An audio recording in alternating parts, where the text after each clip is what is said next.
Hello बच्चों, हमारा YouTube channel learner express 84 में आपका स्वागत है। और हम फिर आपके पास आ गए हैं क्लास 10th के संस्कृत पाठ्य पुस्तक के चैप्टर 1 का श्लोक 3 और 4 लेकर के। इसके पहले वाले वीडियो में हम आपको श्लोक 1 और 2 का अर्थ बता दिए थे। अब जो है आप जरा ध्यान दीजिएगा, मैंने बताया था कि मंगलम पाठ में 5 श्लोक हैं और वो पांचों श्लोक जो हैं उपनिषद से लिया गया है।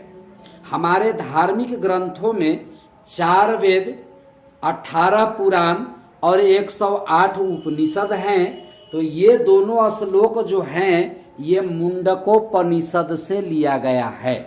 कहाँ से लिया गया है बबुआ? मुंडकोपनिषद से लिया गया है। ठीक ना, बात समझ रहे? फिर से एक बार रिपीट करते रहे हैं। 4 वेद हैं हमारे यहाँ, 18 पुराण हैं और 108 उपनिषद हैं। अब चलिए श्लोक के अर्थ पर हम आते हैं, कहता क्या है। और ये ध्यान रखिएगा बबुआ, हम आपको उतने पढ़ाएंगे जितना जरूरत है परीक्षा के लिए। मेन क्वेश्चन आपको देंगे हम, और अच्छी तरह से। और यदि आपको ये वीडियो पसंद आए तो लाइक भी कीजिए, सब्सक्राइब कीजिए और दूसरे के सामने बढ़ाइए भी। बात समझ में आता है ना? तो ध्यान दीजिएगा। यहाँ बाबू कहता है कि सत्यमेव जयते नानृतम सत्य न पंथा विततो देवयानः ये नाक्रमन्ते ऋषयो ह्याप्त कामा यत्र तत्र सत्यस्य परम निधानम। यानी ये उपनिषद के द्वारा हमें ये बताया गया है कि सत्य की ही जीत होती है। सत्यमेव जयते, सत्य की ही जीत होती है। सत्यमेव में 2 भाग है, सत्यम जोड़ एव माने ही, समझ में आ रहा है ना? अनानृतम में भी 2 भाग है बबुआ, न जोड़ अनृतम। अनृत का मतलब होता है असत्य, है ना? अनृतम का मतलब होता है झूठ, मिथ्या। न माने नहीं, यानी कह रहा है कि सत्य की ही जीत होती है, असत्य की नहीं। इतना बात समझ में आ रहा है कि नहीं? सत्य की ही जीत होती है, असत्य की नहीं। सत्य न पंथा विततो देवयान, सत्य से ही देवलोक के मार्ग, पंथा माने मार्ग, रास्ता, समझ में आ रहा है? देवलोक के रास्ता का विस्तार होता है। विततो माने फैलता है, विस्तार होता है, विस्तृत होता है, जो भी कहिए आप उसको। सत्य से ही देवलोक के मार्ग का विस्तार होता है। समझ में आ रहा है आपको? आगे क्या कहता है श्लोक में? ये नाक्रमन्ते ऋषयो ह्याप्त कामा यत्र तत्र सत्यस्यम परम निधानम।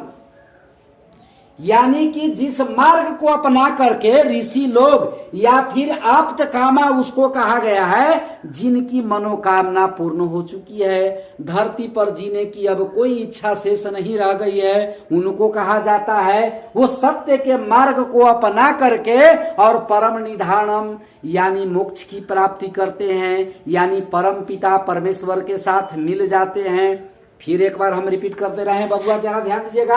सत्यमेव जयते, सत्य की ही जीत होती है, नानृतम, असत्य की नहीं। सत्य न पंथा विततो देवयानः, यानी सत्य से ही देवलोक के मार्ग विस्तरित होता है, यानी विस्तार होता है। ये न क्रमन्ते ऋषियो, जिस मार्ग को अपनाकर ऋषि लोग या ह्याप्त कामा यानी कि जिनकी मनोकामना पूर्ण हो गई है, वो सत्य के द्वारा ही परम धाम की प्राप्ति करते हैं। ठीक है, बात समझ में आ गया होगा आपको। और यदि आपको पसंद आता है तो बबुआ उधर से कमेंट जरूर लिखिएगा, और निश्चित है हम आपको एकदम पूरी तरह से तैयारी करा देंगे। हम आपको कहा था कि 10 दिन 10 घंटा पूरा टाइम लेंगे हम आपको संस्कृत के लिए टोटल। आगे बढ़ते हैं हम बबुआ, देखिएगा, ध्यान दीजिएगा। यथा नद्या स्यन्दमाना समुद्रे अस्तम गच्छन्ति नाम रूपे विहाय तथा विद्वान नाम रूपादि विमुक्ता परात् परम पुरुषम उपैति दिव्यम। ध्यान दीजिएगा फिर से।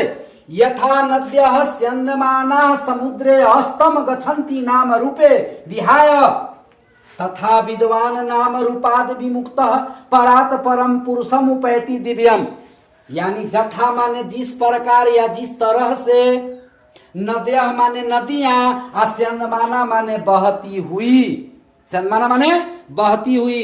तो कहता है कि जिस प्रकार से नदियां बहती हुई समुद्रे माने समुद्र में अस्तम गच्छन्ति जाके मिल जाती है, नाम रूपे विहाय, यानी कि अपने नाम और रूप को त्याग करके।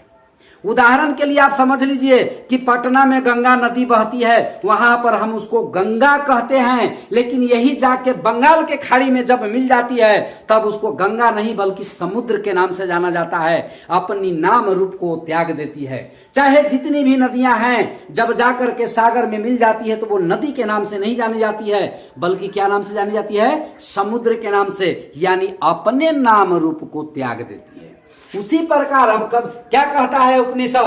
कहता है कि तथा विद्वान नाम रूपादि भुक्ता परात् परम पुरुषम उपैति दिव्यम। उसी प्रकार विद्वान लोग जिनको सांसारिक मोह माया के बंधन से मुक्ति मिल गई हो, वैसे लोग अपने नाम रूप को त्याग करके और परम पिता परमेश्वर, दिव्यम के मतलब दिव्य पुरुष, परम पिता परमेश्वर या परमात्मा या ईश्वर में जाकर के विलीन हो जाते हैं, एकाकार हो जाते हैं। यानी कुल मिलाकर के ये कहिए कि किसी भी जीव का जो शरीर है, चाहे वो मानव हो या दानव हो, गाय हो, बकरी हो, भैंस हो, सबका अपना एक रूप है और उसका एक नाम है, लेकिन जब उसकी आत्मा उसके शरीर से निकल जाती है तब वो उसका नाम फिर नहीं रह जाता है। वो कहाँ मिल जाता है? परम पिता परमेश्वर के धाम में चला जाता है, परमात्मा में जाकर के एकाकार हो जाता है। आगे फिर से एक बार दोबारा रिपीट कर रहे हैं, जरा ध्यान दीजिएगा समझने के लिए। यथा नद्यः स्यंदमानाः समुद्रे अस्तम गच्छन्ति नाम रूपे विहाय, यानी क्या कहता है कि जिस प्रकार से नदियां बहती हुई समुद्रे अस्तम गच्छन्ति, समुद्र में मिल जाती है, नाम रूपे विहाय, यानी अपने नाम रूप को त्याग कर। तो अर्थ लिखिएगा कैसे कि जिस तरह से नदियां अपने नाम रूप को त्याग कर समुद्र में मिल जाती है, ठीक उसी प्रकार विद्वान लोग अपने नाम रूप को त्याग करके, अपने नाम रूप से विमुक्त होकर के परात् परम पुरुषम उपैति दिव्यम, यानी उस परमात्मा के पास जाकर के मिल जाता है। बस इसी तरह से आपको अर्थ का जवाब देना है। और ये दोनों श्लोक कहां से लिया गया है बबुआ? तब मुंडकोपनिषद से लिया गया है। और यदि हमारा आपको पढ़ाई पसंद आता है तो लाइक कीजिएगा, सब्सक्राइब कीजिएगा और दूसरे के पास शेयर कीजिएगा। समझ गए ना? हम आपको संस्कृत और हिंदी एकदम बेहतर तरीके से देने की कोशिश करेंगे, और ये बस उतना ही देंगे पढ़ा के जितना हमको जरूरत होगा परीक्षा में लगा के। समझते हैं ना बात?